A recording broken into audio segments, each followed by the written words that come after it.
What is going on, folks? Welcome to the Big Dudes in the Trenches podcast. I am Doug. Over here to the side of me here is Tug. How you doing, man?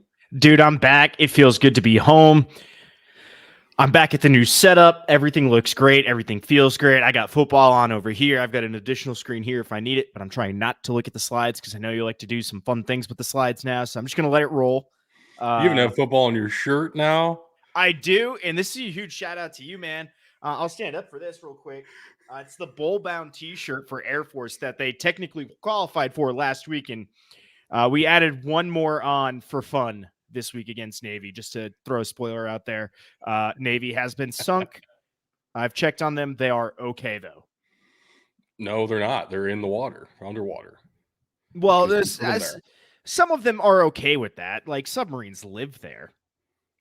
Yeah, but they're not, like, happy about it. That's fair. Somehow being on a long metal tube with a bunch of men in white suits called seamen, just not my style. And that's that. You will notice that Bug is not with us tonight.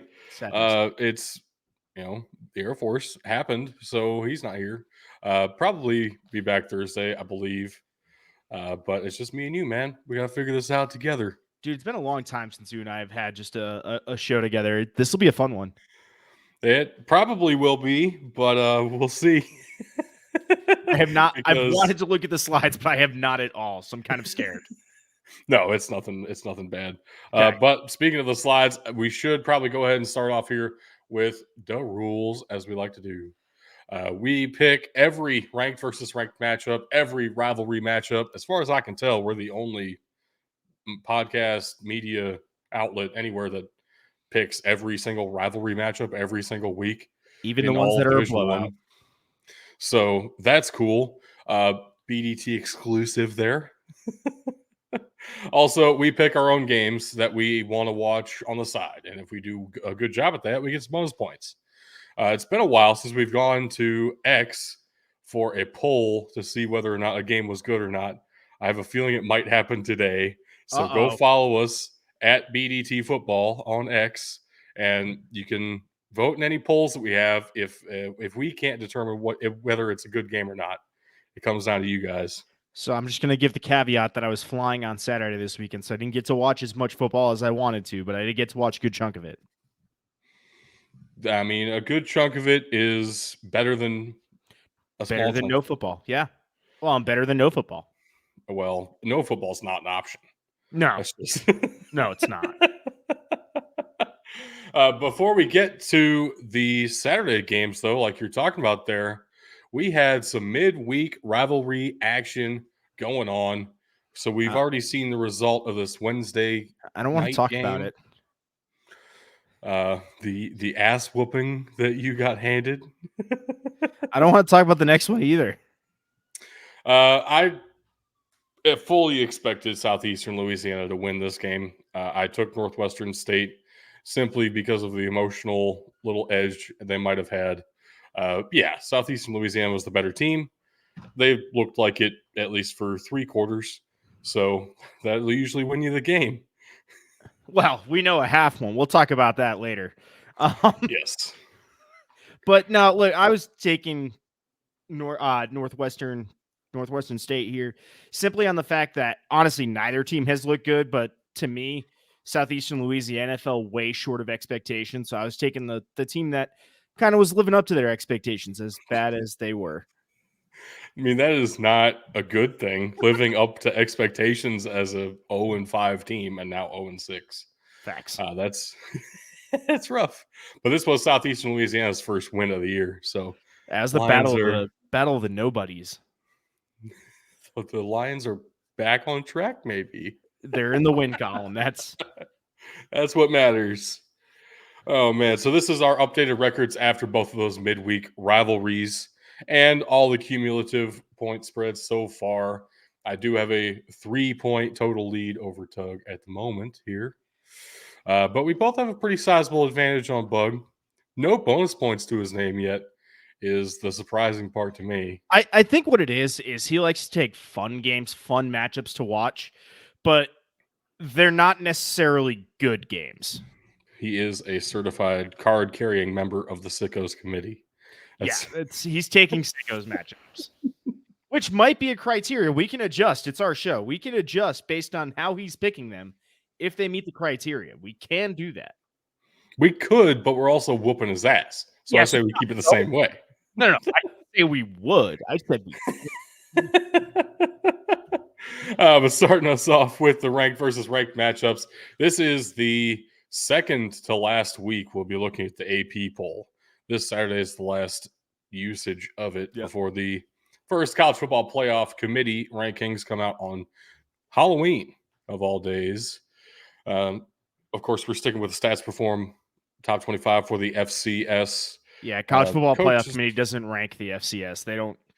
They kind of do from time to time. Like whenever they feel like it, they might put out something. So they are releasing a top 10 coming up pretty shortly. Good. But like, why?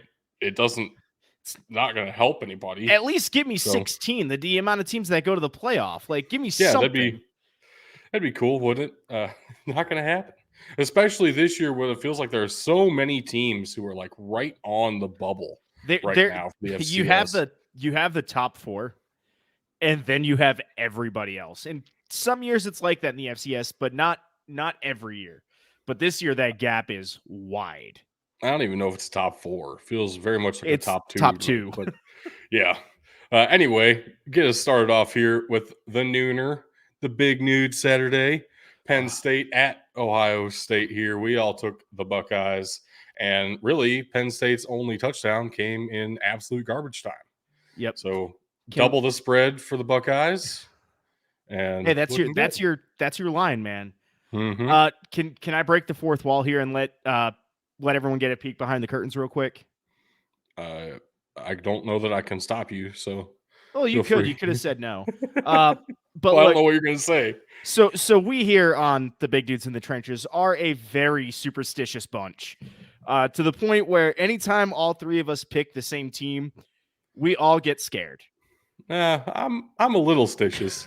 You're very superstitious. You were stitious enough this week when you saw we all picked Ohio State. I'm pretty stitious when it comes to Ohio State. and we all get the text of like, hey, can one of you guys change your picks? This scares me.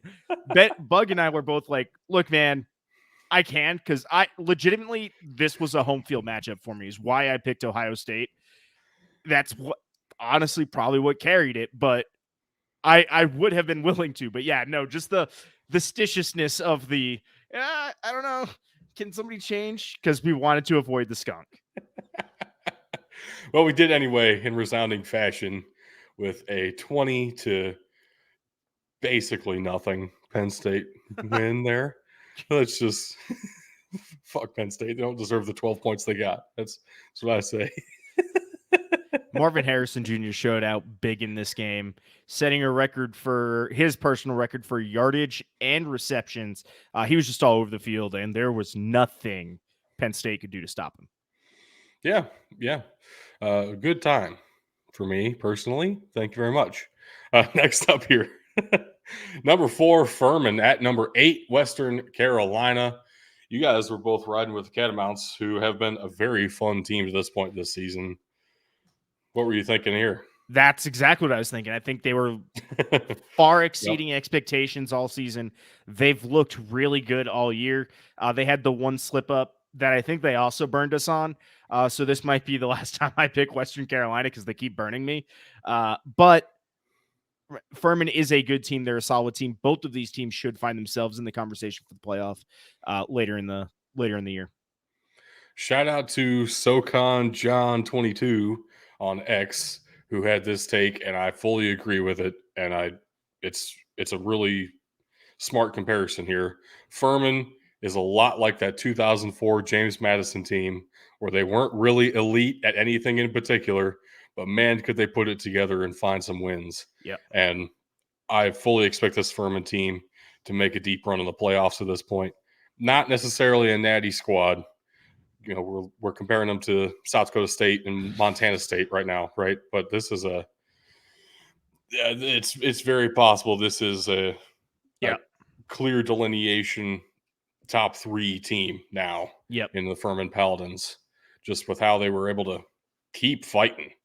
And even the Catamounts looked pretty good in the first half, but Furman just kept coming. Yep, I would agree. Next up was the game that Bug and I were at this weekend. Number 1, South Dakota State at number 12, Southern Illinois. Nice to see that Southern Illinois didn't really drop in the rankings after this loss because it was a fantastic game, 17-10 final score here. But the Salukis really actually did pretty well on the run game specifically. They couldn't throw the ball very well purely because South Dakota State was getting so much pressure. But Nick Baker was able to scramble very effectively. Felt like a first down every time he tucked it and ran. And really just a couple of key mistakes kept Southern Illinois from pulling off this upset. Yes, South Dakota State does still look like the number 1 team in the country to me, but I did see a couple of flaws, and there were a couple of drives where it felt like they just couldn't maintain. No, like I get that, and again, I'm not going to knock you one game for playing the number 12 team in the nation, Right. and it being a close game in conference against a very well-known opponent On the road, Yeah, that's basically a team that we've thought is about top 10 all year. yep. I mean, yeah, it was a good game.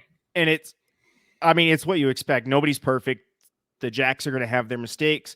The question is, can they limit those mistakes when they get into the playoffs, or even in the MVC championship game? I don't think we'll see a rematch there with the Salukis now having 2 losses in conference, but that's definitely going to be a fun game to watch. Again, assuming the Jacks plus one other.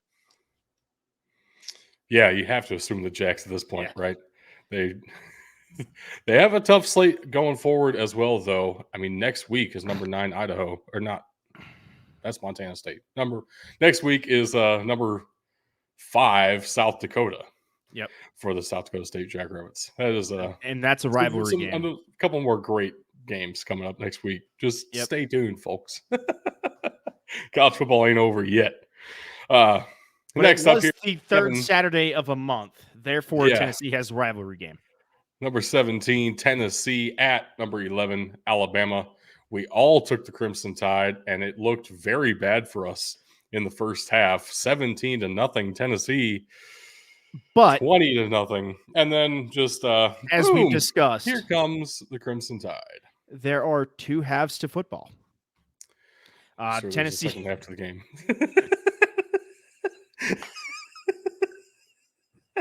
Yeah, Alabama scored a lot of points unanswered. That entire second half felt like a completely different team. They scored, I want to say, I think it was 20-7 at halftime, and Alabama scored 34. So you're talking 27 unanswered points. Yes. Yeah, just Alabama things. But that really has been Alabama's MO all year. Whereas Virginia, shout out to that conversation later, whereas Virginia typically comes out strong in the first half and then forgets that there's a second half.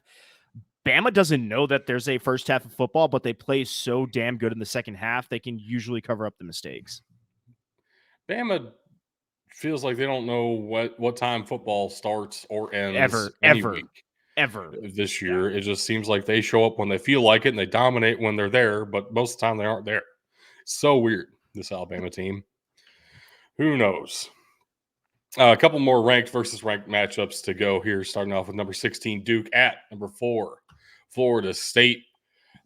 The Blue Devils looked decent at times. Riley Leonard got hurt again, though, which definitely put the nail in this coffin. Yep. And the Seminoles have the inside track to not only the ACC title game, but it's looking like a relatively clear path to the playoff.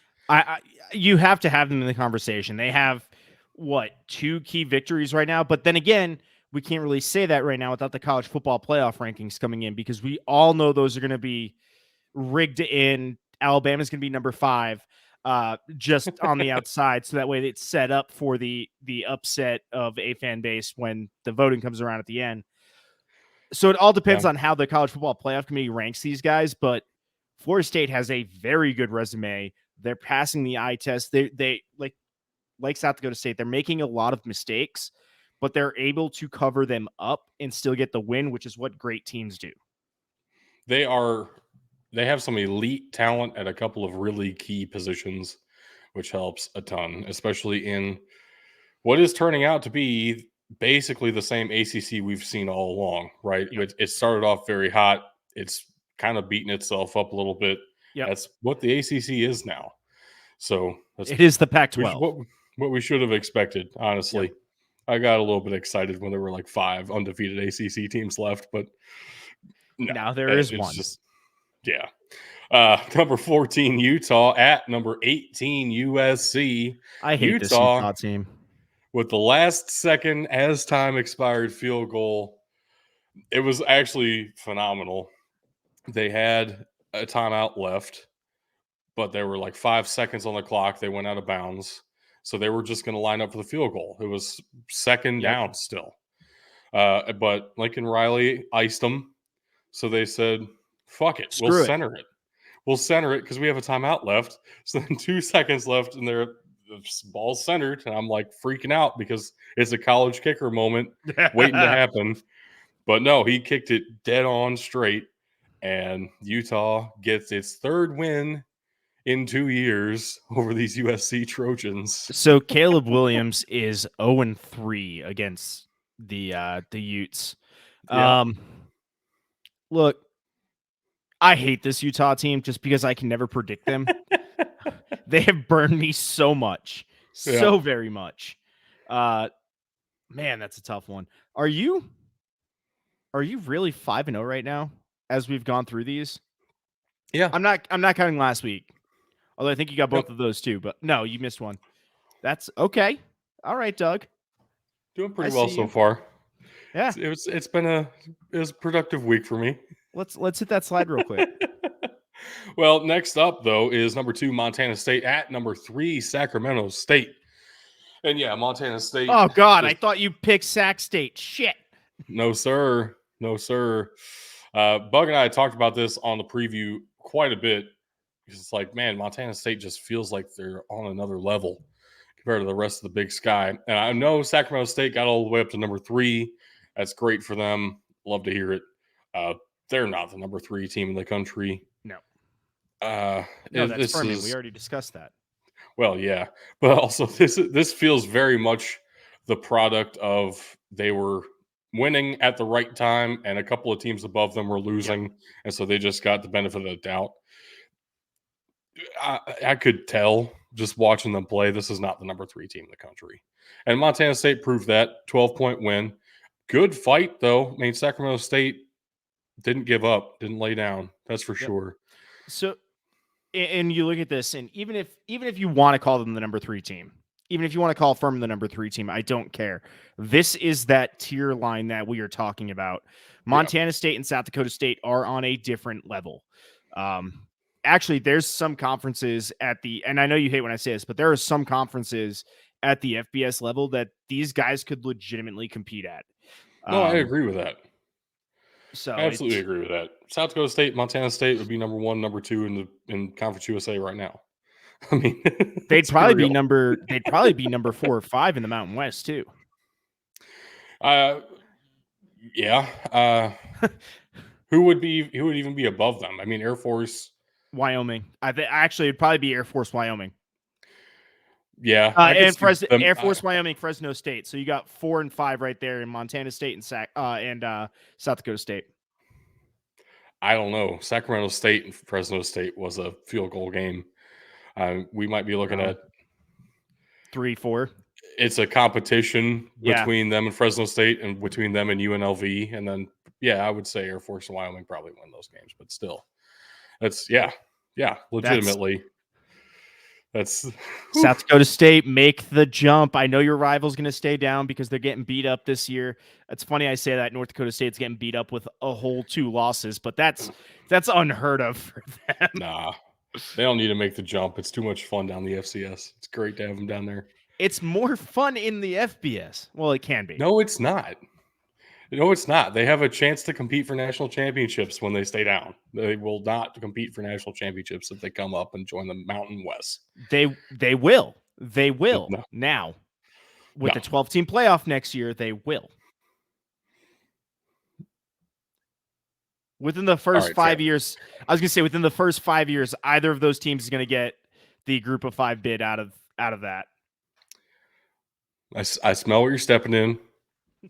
I don't love it. You don't hate it though either. I'll think about it. Moving on here. We did have a couple of great rivalry matchups this week. Of course, starting off with the number 22 at the time, Air Force Falcons, at the Navy Midshipmen. You saw all of this game, I'm sure. I did. What did you think of the record-setting 94-yard touchdown? So I actually missed that play. It was in my pocket and I could hear it. I could hear it going on. I did not see the play, but this is what Air Force and Navy do to each other. Both Air Force actually had more passing yards in this game than rushing yards. Well, most of them came on the 94-yard touchdown Half of pass, them, which was a school record. Half of them, not most. Yeah, that's more than they've had like the entire season at that point was that one play. But I do want to put this in perspective. So Air Force is was averaging well over, I want to say 330 yards per game going into this game. Navy held them to under 200. Navy also held Air Force, I believe, to 1 for 11 on third down. Air Force to this point has been the number one third down conversion team in the country at, I think it was 59.4%. This is what a rivalry game is. And it's even better if you are a gambler because this pushes on the spread. The spread was minus 11. This is just, it's ugly all the way around. I was more upset Air Force gave up that touchdown at the end than anything. The score might have been close, but this was Air Force's game the whole way. Navy could do absolutely nothing offensively. And Air Force might not have been getting points, but they were dominating that game throughout the whole thing. And it's a weird defensive win for Air Force here. Yeah, the defense for Air Force has been very good the past couple of weeks, especially. And the first leg of the Commander-in-Chief's trophy is now in hand for the Falcons. Yep. Very exciting stuff. Next up, Memphis at UAB, the battle for the Bones. Of course, Bug was very excited when the Bones made their return to Memphis. He does love getting boned. He sure does enjoy it immensely. This was a 21-all game at the half. UAB maybe needs a reminder as well. Sir, there's been a second half. Look, we say this, I feel like, at least once a week. Guys, there are two halves of football. Please. This is honestly about what I expected out of UAB, though. Yeah. They are half as good as Memphis this year. So they performed for a half of a game. Yep. That's what we can count on from the Blazers right now. And scored about half the points. It's weird how that works out. Crazy. So we all picked Memphis as it sounds like we did. I love how we said, hey, we try to avoid the skunk a lot of times, and we've hit all of them so far. But I think we're coming up on the end of that streak. Number 18, Harvard at Princeton in the first leg of the Big Three. And oh shit. We got got Tiger games in a row, and we fucked up one of them. The Tigers pissed. Princeton wins 21-14, knocks Harvard out of the top 25. It was looking good for the Crimson there for a time, but damn, Crimson just couldn't handle Princeton for some reason. Yep, That's how it happens sometimes. It's a rivalry game, man, and it's funny. It's what I was saying to my guys too about the other one. You can, if you are clearly better than your rival, and Harvard is clearly better than Princeton in every other game, you cannot let them hang around and believe. The second you do that, anything can happen. And that's about what we saw here. Yep. I can't name you a position that I truly believe Princeton to be more talented than Harvard in right now. But Princeton won, so that's cool. Good for them. Sometimes it's not about the talent, it's about the team. Yes, sir. Yes, sir. That third Tiger game in a row, by the way, was South Carolina at Missouri in the battle for the Mayor's Cup. Because do you know why it's called the Mayor's Cup? Was there a mayor? I don't know. I'm just gonna. Both universities are in Columbia. One is Columbia, South Carolina. One's Columbia, Missouri. All right, fair enough. Missouri did win this one in pretty convincing fashion, 34-12. And yeah, I got my first loss of the week on this slide here. Oof. Rough. It's only one. Shut up. Fucking Harvard, dude. Okay, Come on. I gotta ask this, and I don't know when this game is, but if you're Georgia, are you worried about Missouri right now?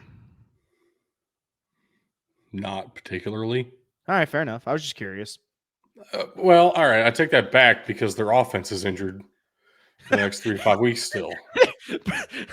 It's one player. Their offense is injured, and you're not wrong. Right. I know I'm not wrong. Yeah, I mean it'll be something. We'll see. This week's Florida though, so the Georgia will be fine. Oh, we got the world's greatest cocktail party this week. World's biggest, Largest outdoor cocktail party. Oh, we keep adding words now. Yes. Next up, Minnesota at Iowa. Oh, we got Gopherd. I don't think we got Gopherd. I think we got Brian. We got Brian Ferencz. No, the fact that Minnesota was able to stick around is the gophering, and then we got Gopherd by Brian Ferencz. What is your take on that fair catch? Supposed fair catch. Yeah, I don't have a video of it, and I kind of wish that I did for everybody who didn't see it. Basically, Cooper DeJean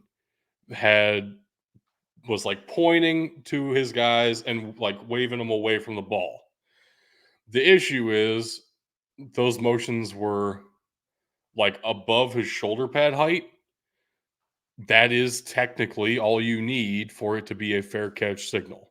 I can tell what he's doing, but within the bounds of the rules, that is a fair catch call, and it is unfair to the opponents to say he technically made a fair catch signal, but so I'm going to tell you where my issue comes in, and it's not on whether that was a signal or not. That's not what the review was for. The review was to see if he stepped out of bounds. He clearly did not. And then they came out after and were like, yeah, but he kind of waved. And I'm sitting there like, you can't do that. You can't just change the purpose of a review in the middle of it. That's legitimately my only issue. And you guys saw me going wild in the Discord chat over this. Like, I was confused why Kirk Ferentz kicked or punted it away with 2 minutes left. And then I saw exactly why.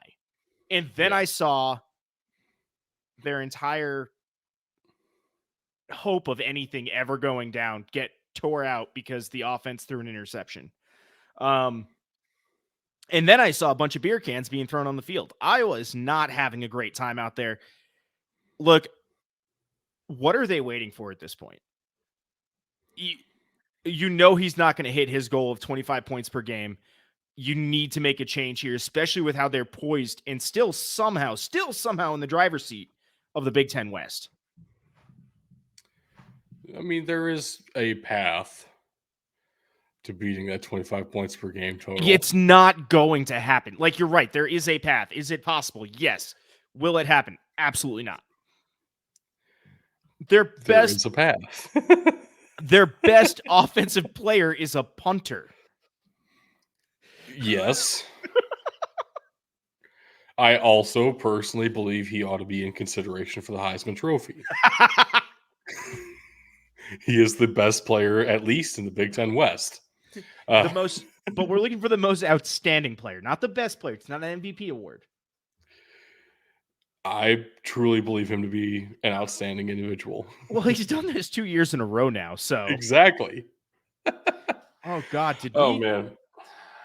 Sorry. Hold up. I gotta say before we move on here, this is the first time PJ Fleck has brought home the Floyd of Rosedale, which feels maybe just wild saved his job because he's been there like 7 years now. So finally bringing home that big old piggy. Gotta feel good. Might have just saved his job too. But next up, I know where you were heading here. Virginia at number 10, North Carolina. We got cavaliered. Oh my goodness. This is Virginia's first ever in program history win on the road against a top 10 opponent. Legitimately, they've never done this before. We had no way of predicting this. It is not our fault. I have one thing that I'm upset about this with. It was on the road, so I didn't even get to see them storm the field. It was also on the CW, so even if it were at home, you would not have been able to see them storm the field. Who owns this? Is that CBS? I don't know at this point. I feel like every time I've looked it up, it's changed hands. So Well, yeah, who knows? everyone keeps tossing around like it's a hot potato. I feel like just Warner Brothers themselves owns it right now. I don't even know. Who cares? It's they have an ACC game a week now, and it's always been wild every time. So we got to be on the lookout for that now. This coming weekend is a rivalry game on the CW yet again. Damn it. Clemson, NC State. It's gonna get weird. I guarantee it. That's the only promise that we have of CW games now. Did I see that Clemson lost again this week, by the way? We're getting there. All right. We're getting there. Fair enough. All right, do we correct the path here? At least you and I did. All right, we're back. Number 13, Ole Miss at Auburn. Ole Miss did pull this one out by a touchdown, 28-21. Yeah, Bug was right to be a little bit hesitant about Ole Piss, but of course he's never going to take the Rebels, so it is what it is. It annoys me because what I expected Auburn to try and do against LSU is exactly what they did against Ole Miss. They controlled the clock, they slowed the game down to their pace. Yeah, but Ole Miss just took it away at the end. Yeah, and yeah, that's probably what would have happened against LSU as well. Just get out talented at the end there. Yeah, it just didn't at all. Yeah. Next up, Talk about 49 to nothing for Michigan over Michigan State in East Lansing. That is also the second most embarrassing thing on the scoreboard in East Lansing this weekend, as they put up some trivia about the H-Man himself. That is brutal. They had to apologize. What happened? The H-Man. We'll have to cover it. We'll talk about that later. I don't know what we're talking about. I missed this entire news story. You posted it in the Discord. They put up some trivia on the scoreboard in some like media timeout or whatever. And it was what country was Hitler born in. It was a big picture of Hitler on the screen. Oh yeah, that. I didn't know that was on the I didn't know what that was fully about. Yeah. I just saw the headline. Oh yeah. my God. So that staffer's been suspended indefinitely. In normal the university had to apologize. In normal people terms, we mean he's going to be fired, as is his boss and his boss's boss. That is HR speak for this dude is royally fucked. Yeah. That's HR speak for how do I not pay him a severance package? It's HR speak for get him the fuck out of here. We're not paying him another fucking dime. That's actually he owes us all the salary we gave him for the past 3 years. But yeah, they also lost 49 to nothing. So good for Michigan State, having a great time of things this year. The world's largest victory to ever be vacated. Yes. Can't wait for that. Do have the parents tracker.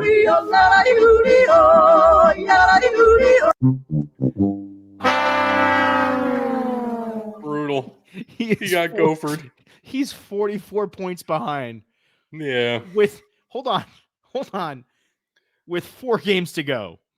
He needs to score an average of 36 points a game now.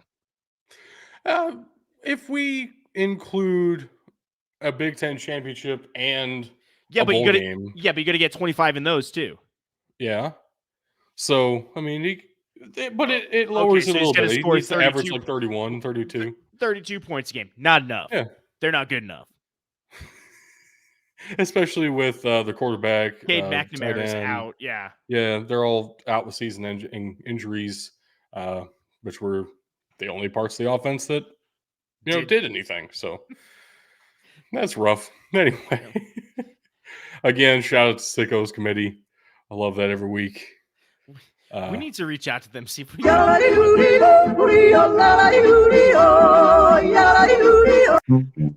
it's so short. It's so short this week. Oh man. Oh my God.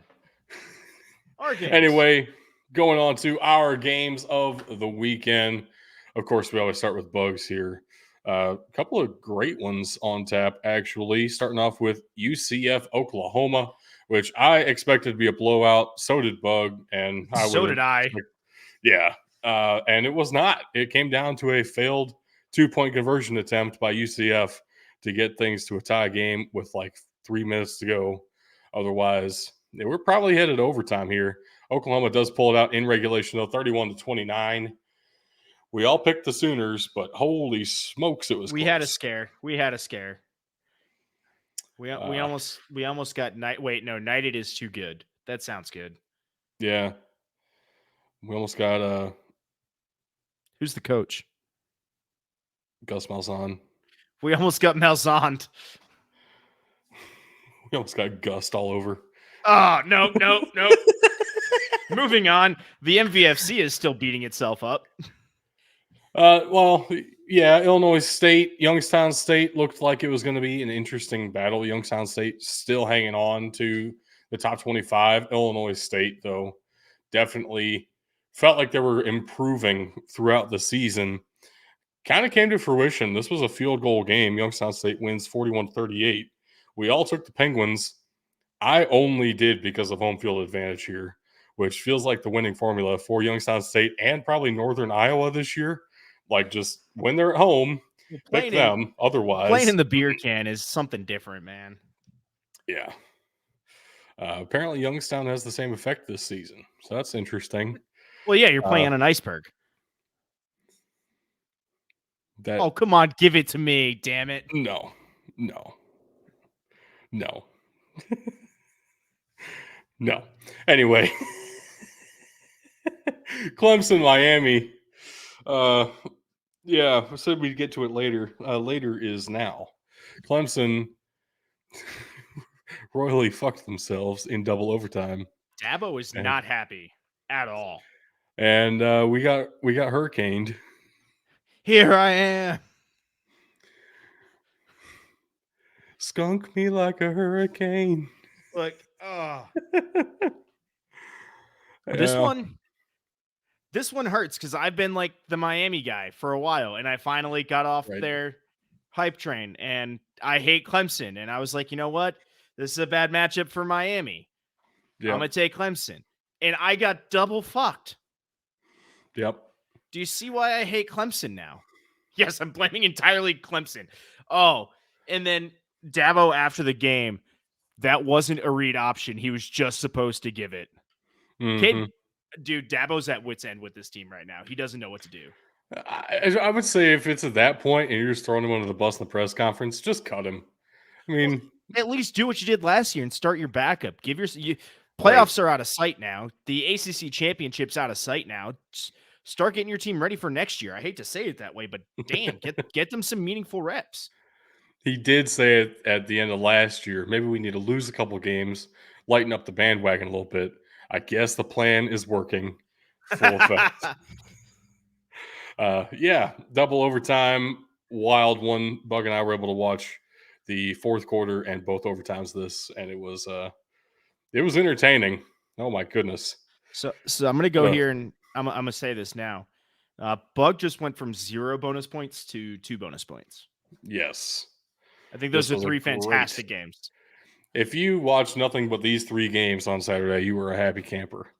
That's a marked improvement from previous Bug outings. Love to see it. I love it, dude. Let's move on to my matchups of the weekend, starting off with a field goal game and a furious comeback attempt by Holy Cross at home against Lafayette. You and I both picked the Leopards here, which I feel like kind of the same thing happened with Northwestern State. We were just going with like the fun team and I was felt just like going off the a gut good feeling. I storyline. looked at that. I looked at that matchup and I took a gut feeling. What is crazy about this game, so Lafayette did win 38-35, vaulting them into the top 25. But also Matthew Sluka, the quarterback for Holy Cross, set a Division I record for rushing yards in a game by a quarterback. So Holy Cross played great, but the defense didn't show up, and Lafayette was able to score and keep up with them. Not only that, actually, they built out a sizable enough lead to just weather the storm. Yep. And yeah, Lafayette gets the win here. I don't, and that's a bonus point for an NCAA record call. I'm not saying that for real, but still. Oh man. Next up, Oklahoma State at West Virginia. I was really hoping that the home team, the Neil Brown experiment, would continue to just bear some fruit. But yeah, Oklahoma State ended up running away with this one in the second half. A 2-touchdown game, and West Virginia didn't really look competitive the back half of it. Rough to see. I only watched like the last little bit of this. Again, I was flying. I couldn't watch the whole thing. And your assessment? From what I had seen, it looked good. Like it looked like it was back and forth there, but the fourth quarter, Oklahoma State kind of slammed the door shut. I mean, yeah, that's about right. Next up is a banger. Toledo at Miami of Ohio. Gotta love that action, man. Miami got the ball back. There's 2 minutes left in the game. Down by 5. Felt like they had a legitimate shot. But, oh no, it's their backup quarterback in the game for this drive. Why is that? Turns out Brett Gabbert had a compound leg fracture. Holy fucking shit. That was brutal to watch. I do not have that video in the slides here. Good. Because, damn, that's gross. Really legitimately made me cringe very hard. I hope he's okay. It is also very possible that's a medical retirement from football. So, Miami of Ohio did not win the game and probably is looking it's not looking good for the rest of their season. Nope. After this. Toledo also puts themselves squarely in the driver's seat for the MAC championship, which would be a repeat of last year. I don't remember the last time we've had repeat MAC champions. So Jason Candle would definitely be in some Power 5 coach conversations if that were to come to fruition. Toledo is looking darn good right now. Miami was too, man, but the talent disparity between the starter and backup quarterback at a MAC school, it can just be way too much to overcome sometimes. Well, especially when you have a decent quarterback as your starter, right? Some of them you like have questionable quarterback starter, and it's not that big of a drop off. Others you have a clear number one and a big drop to number 2. But I feel like I did have 2 good games here, at least. So my question before I agree to this, you had said that Lafayette jumped out to a big lead and then weathered the storm on the comeback. Yeah. How big was that lead? I think it was 17 points. That still makes an interesting game. I'm okay giving you that one. I'll give you 1 bonus point here. Wow. I can't believe you were about to skunk me because of a comeback attempt that failed by 3 points. Honestly, my thought here is I think you had 2 good half games, so I'll give you 1 additional good game. Okay. I'll take it. That's interesting logic, but all right. I thought Lafayette Holy Cross was phenomenal all the way around. So again, understand I didn't really get to watch that game, so I don't really have much to. Fair enough. For the record, I said Holy Cross's defense is like failing them this year. I do want to say they do have one linebacker I still really like. Of course they do. And we might talk about him in a future installment. Every single FCS team has a linebacker you like. I'm convinced of it, even if they're not good. But you've latched on to that Mike linebacker, and it's amazing. I love it. I love everything about it. It's not entirely true. You don't Not even every sound team. Not every team. Just like no. Those teams are teams you just haven't found the linebacker you like yet. He's there. Yeah, He's there. You just don't know it. probably. Anyway, moving on. I feel attacked personally. All right, I took a cripple fight here. I'm not even gonna lie, just because it was disgusting, but it was somehow a disgustingly okay game. Unfortunately, I was flying and I missed this game. 17-9, Nebraska takes it at home. Matt Rule is 4-3 in his first season with the Huskers here. What are your thoughts, Doug? This game was disturbing on many levels. And while technically a 1-score game, spiritually, this was a 12-score game because holy fuck, the Northwestern refused to move the ball after a period there. And I mean, so did Nebraska for a good chunk of this. So I don't like either of these teams. This year, they're so bad. I wanted to try my hat at a Sickos game, and it wasn't a blowout. It wasn't a blowout, but it was 100% it was worse. a Sickos game. It was worse than a blowout. I wish it were a blowout. At least one side would be interesting. All right, so we got Maine at Campbell was my second game. This was just a fun CAA matchup in my estimation. We all took the Camels here. They are clearly the better team. I want to see what Maine could do because I feel like they had a little bit higher expectations coming into the season than the way they've played. Campbell jumped out. If I was looking at the scores right, I didn't get to see it live, but I was checking the scores. Campbell jumped out big early. And then Maine was able to mount the comeback in the fourth quarter, make it look like it was a game. It was 2 garbage time touchdowns, which maybe you can say that Campbell shouldn't be giving that up. But at the same time, I know it was like one of them was relatively early in the fourth quarter. It felt like 2 garbage time touchdowns. Yeah. If there was one game here that I would like to make the argument for because of that comeback and Maine show me what I was looking for at the end of the game, that'd be the game I'd go for. I'm not going to ask you guys to rate the Sickos game as a good game, even though it turned out exactly how I expected it to turn out. I would be more willing to give you a point for Northwestern Nebraska than I would be for Maine Campbell. All right, either way. And for that one, I would want to take it to X. Look, the reason I'm asking this here is because I know this next game wasn't as good of a game as I wanted. I took the L on this one. UTSA at FAU. UTSA wins 36-10. Man, I thought FAU, they'd look decent all year, better than I expected. I was hoping they pulled it out against UTSA, who has looked worse than I expected all year.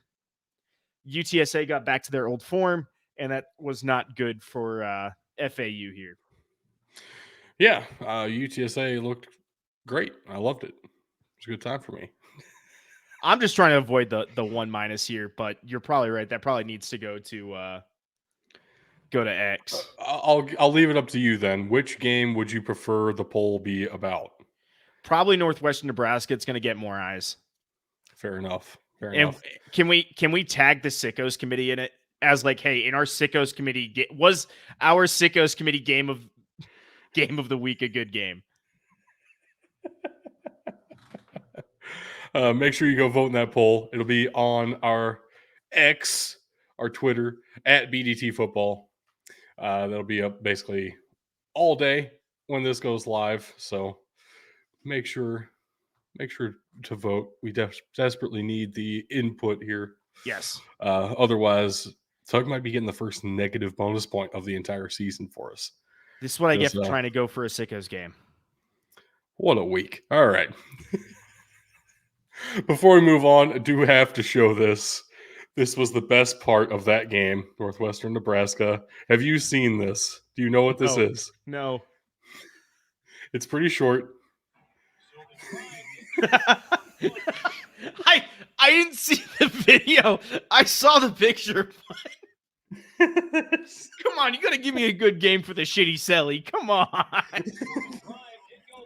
The kicker milked it. Kicker got milked. Oh, man. The best part about that is Matt Rule wasn't even the coach that did that was Oregon State. Wow. Oh, man. Golly. Stop it. Okay, I will. It's just so much fun. All right. Now to reveal our standings on the week. The week that was. Bug here did come in third place this week. It ain't much, but it's honest work. 13-11. Still above 500 on the week. But yeah, there's a gap forming between him and the two of us. Speaking of, is it enough of a gap? Tug comes in here in second place this week. A pretty good showing, 16-8, doubling the losses. Hey, yeah, I was Pretty gonna solid. say it's a 67% hit percent. I'm okay with that. But here comes your obscene number that I don't even know what it is yet. Oh, it's not as obscene as I thought it was. Okay.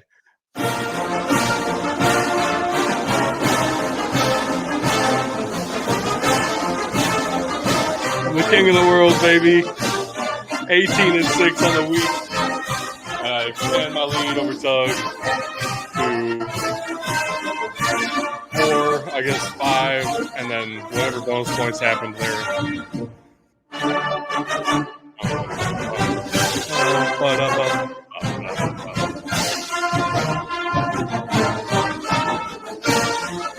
Let's go. All right, I won't subject anyone to more of that. I have something I had talked about after, but we'll talk about that later. I just thought of something. Alrighty. Before we go anywhere else, though, there were a lot more great games that we didn't make picks for this weekend that are worth at least taking a glance at. And I could have taken any of these. You could have, and you didn't. So nope. There's that. You couldn't have taken Tuesday, though. Jackson State at Western Kentucky. Jacksonville State did end up coming back in this one 20-17 on some Tuesday, Conference US Tuesday action. Other Conference US Wednesday action. It doesn't flow as well. But if FIU at Sam Houston, FIU ended up keeping Sam Houston winless on the year in double overtime. Just a wild, wild game. Sam Houston's issue's not their defense. That's where they kept all their players. Their defense actually has been playing solid. They're missing an offense badly. Yeah. Really, they haven't had an offense since they won the title in the FCS in 2021. And graduated all their entire offense. Yeah. Turns out it doesn't work out too well when you graduate your entire offense and don't have an offense anymore. Yeah. Weird. Never would have guessed. Wild.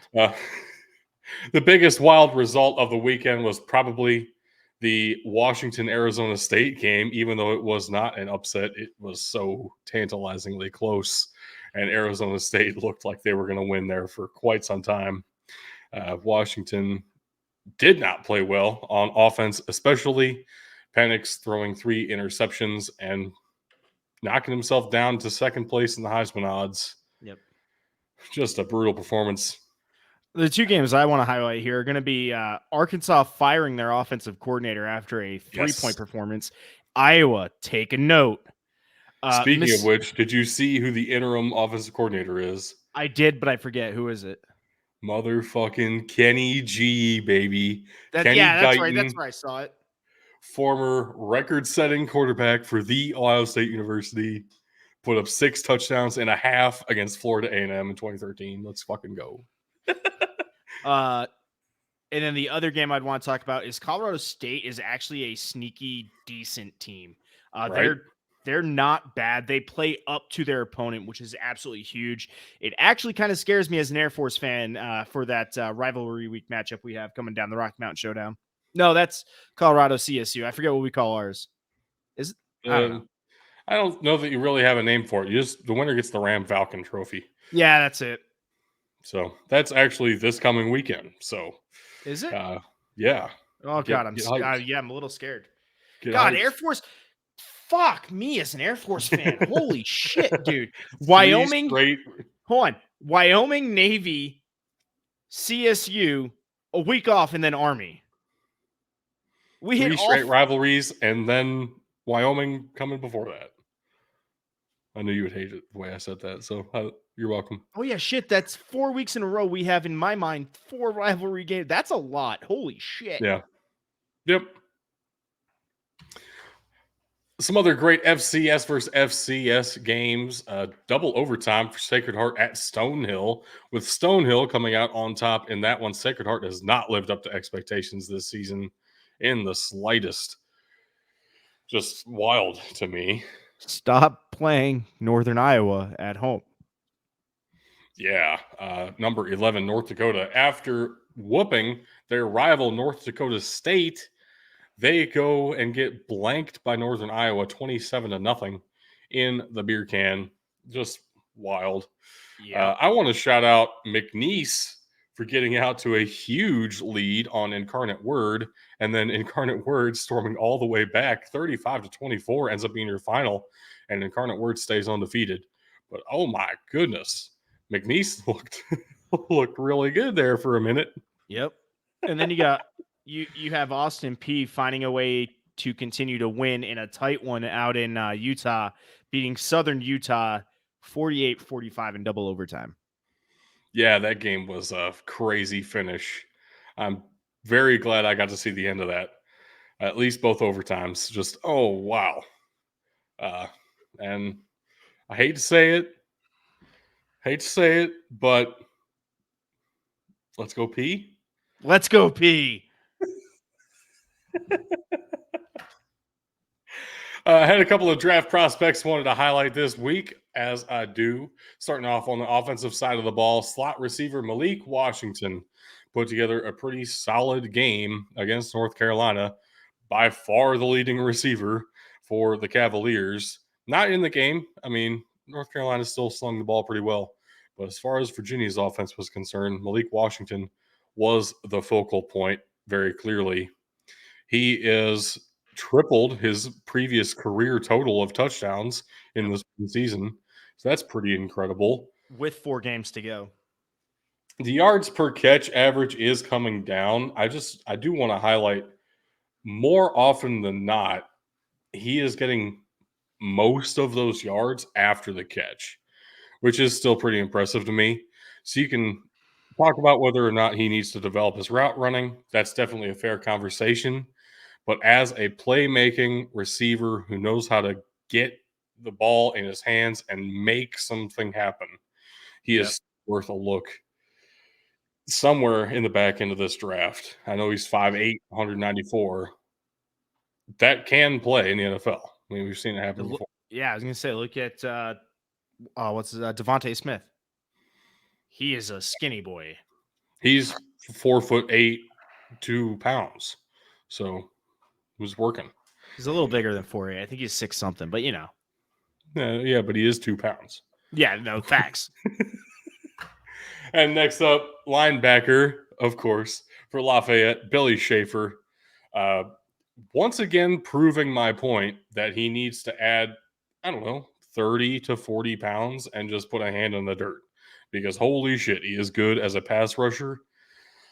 Adding 1.5 sacks in this game against Holy Cross, which we had said looked like one of the better offensive lines in the entire FCS heading into the season. Still having a little bit of an interesting mix of coverage and in the box alignments pre-snap. Yep. I'm curious why Lafayette keeps trying to force him into coverage situations. At this point, it feels like he has found his niche and is doing really well in it when given the opportunity. Just let him loose. I mean, Let him come on. stay. If a player does something well, let him stay in that. To be fair, he looked great in coverage in 2021. Yep. But then he did get hurt in 2022, didn't play the whole season. Now coming back, it looks like that coverage ability's gone. Let him hit the weight room, bulk up a little bit, and just rush the passer. Because, oh my gosh, if he does that as a full-time job, he might be terrifying. Yep.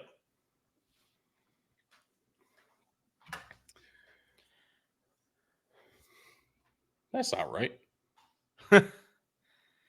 I put it in the wrong section. We got some more football before we get out of here. There's another peek behind the curtain. We use Google Slides. Hi. Yeah, we got some midweek rivalry matchup here. One of them on Thursday, which will be happening as we are live. So we're going to make the picks now instead of making you wait until Thursday and revealing our picks mid-game. That's not right. So Thursday, modern day hate, Georgia State at Georgia Southern. We're both going with Georgia Southern here.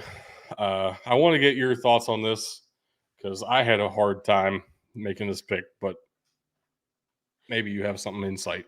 I really don't. It's a gut feeling. It's a rivalry game. Both these teams are outplaying their expectations. It's not even close. You have Conference USA, or are they Fun Belt or are they Sun Conference USA? Okay, so you have some Fun Belt implications here at the back half. They're both 2-1 in the conference, so win here will do them wonders. Fun fact on this game, which makes it even harder. Georgia State is 3-0 on the road. Georgia Southern is 4-0 at home. This game is at Georgia Southern, so that means one of those records is going to die. I like the home team in a matchup like this, so I'm going to stick with the home team. I was looking up every statistical category I could think of to help sway my decision in this game. It was so back and forth. Dude, they're dead even. The Georgia Southern is great at this one thing, and Georgia State is not. But then look at the next category. Georgia State's great in this thing, and Georgia Southern is not. And then they'd be back and forth. There are some things they're like exactly equal in. They're tied in like 4 different defensive categories. Yep. It is so insane. There's 2 different ways I go about picking a game like this. Either I just side with my favorite player or I go with the home team. I went with the home team here. I don't even know how I feel about it. This has got to be one of the closest games we will pick all year. This is a dead even matchup, and for me, the difference maker here is going to be when you have a dead even matchup in a rivalry game, you take the home team, and that's what I'm doing here. See, I would not at all be surprised if Georgia State wins this. I wouldn't either, but when I'm hedging my bets, I'm going to hedge my bets on the home team. Maybe this is another peek behind the curtain, but there was a serious thought of, man, I think Georgia State very well might win this game, but I don't want Tug to get the point over me if Georgia Southern does win. Oh, God, we're already getting tactical. But that right there is going to do it for the show. Sorry, Tug. Had to do it. You're do good. it. All good. Oh, man. I don't really have any parting shots or any dad jokes, as Bug likes to bring up. Do you have anything links you want to shout out before you even do that? Do you have anything you want to mention? Man, it's been fun. It's been a fun season. You know what? I will say it here. You guys might see me calming down about Troy Calhoun. I'm seeing a definite difference in the way he's running the offense and calling plays. He's more aggressive, which is what I had always told you that my issue was. And he's in line, at least at the Mountain West level, at the midseason voting point for the Mountain West Coach of the Year, if not the Coach of the Year at the FBS level. I don't know if that's going to hold out. We'll see how the rest of the season goes, but he's in the conversation. I just cannot wait for Air Force to get bodied by Alabama in the Cotton Bowl or something. Dude, there are Power 5 teams I would not want to play as Air Force. Believe it or not, Michigan being one of them, because Michigan plays the service academies every now and then. Notre Dame, another one, because they play Navy every year. Alabama, I don't think they've ever seen a true triple option, so that might be a fun matchup just to watch them adjust for the first half and then absolutely steamroll us in the second half. Yeah, kind of like when Army came to the shoe a couple of years ago, and it was like, oh my Yes, gosh, Army's playing them so well, and then it was the second half happened. So everyone forgets that there's two halves of football. We keep trying to tell them. You know who doesn't forget? Number 25 in the country now, JMU, SCO Dukes, baby. Undefeated. Incredible. But cannot play in a bowl game. They technically can if there aren't enough bowl eligible teams at the end of the year to fill all the bowl spots. Just give them a waiver. Yeah, the NCAA has refused like 4 times now. Now it would be awkward for them to make up the correct decision. So let them they're not going to let them play at least in the Conference USA championship game. Clearly, like if they weren't playing an FBS schedule, they're in the Sun Belt. Okay, so let them play for a Fun Belt championship. If they weren't in or weren't playing an FBS schedule, I would get it. But these guys are playing a full FBS slate. Let them play what they earned. I'd actually rather see them in the Fun Belt Championship than a bowl game, honestly. There is a possible chance. Now I'm going down a rabbit hole. There is a way that JMU could be crowned national champions this year without having to play in the postseason. Yep. We just need to be a recognized poll. Well, the Collie Matrix is a recognized poll, and that's who has UCF as national champions in 2017. And JMU is currently a top 6 team in the Collie Matrix. So it is possible. Yes. Anyway, shoot off those links. Let's get out of here. All right. As always, we have our links. They will always be linked in the description below. Don't you worry about that. But I'm going to read them out for you because these guys like to hear my voice. Yes. We have patreon.com/BDTfootball, x.com/BDTfootball, facebook.com/BDTfootball, instagram.com/BDT_football, twitch.tv/bigdudesinthetrenches, youtube.com/@bigdudesinthetrenches, BDTfootball.com, mailbox@BDTfootball.com, and our Discord, as always, will be linked below. Very nice. Nicely done. I think that about does it for the show. Hopefully Bug will be back because I think it's going to be hard to explain his weird sickos type of picks without him. So I think he'll be back Thursday. We need the sickos picks. But with that, I'm going to get out of here. All right. Do your thing, Tug. All right, ladies and gentlemen, that's clearly all the time we have on the show today. Thank you for watching and or listening. And just remember, you can't win a game if you can't win the trenches.